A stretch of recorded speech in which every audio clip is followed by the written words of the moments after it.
Hi, I'm Emily Rose, and this is my story.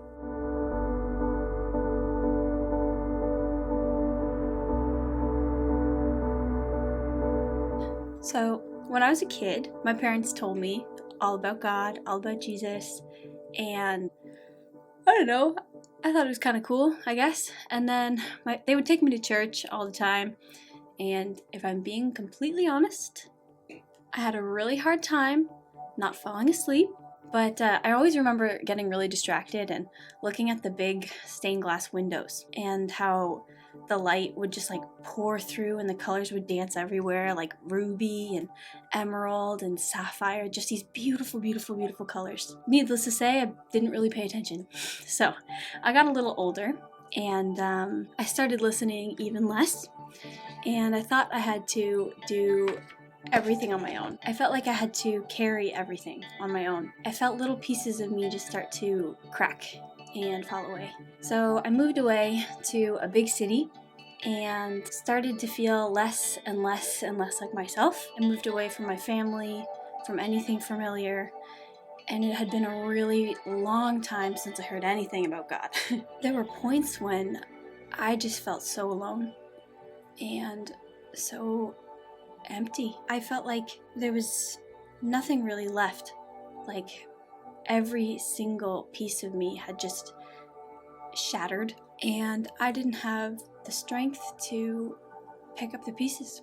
I remember looking in the mirror and honestly not recognizing myself at all. At my lowest point, honestly, I remember I walked by this really big old church that somehow I had actually never seen before. I pushed open the front doors, these big doors, and my feet found me in the center aisle of this big old church. I looked up and I was just ugly crying.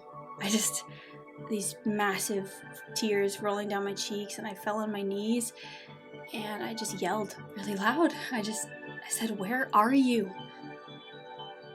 Because if you're real, you must hate me."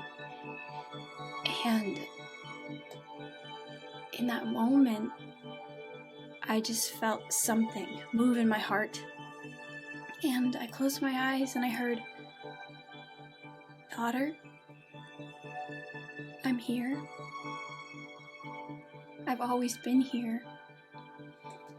And I looked back at every awful thing that had ever happened in my life. Every time I was at the breaking point, and I imagined Jesus standing with me and pulling me off every single ledge I was standing on, and him just wrapping me in his arms and pulling me away from all of that. And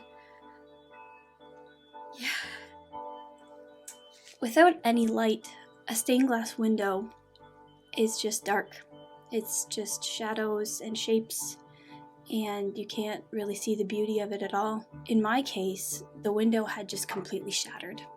There was nothing left until the window maker came along, and so gently and so lovingly he picked up every single piece of me and put all of my pieces back together and filled the cracks with gold. When he shone his light through me, I got to see my colors dancing for the first time. I felt like I was brand new. And sometimes there are still little cracks, but he always comes back and fills it with gold. Yeah, I guess my question is, will you let him rebuild you?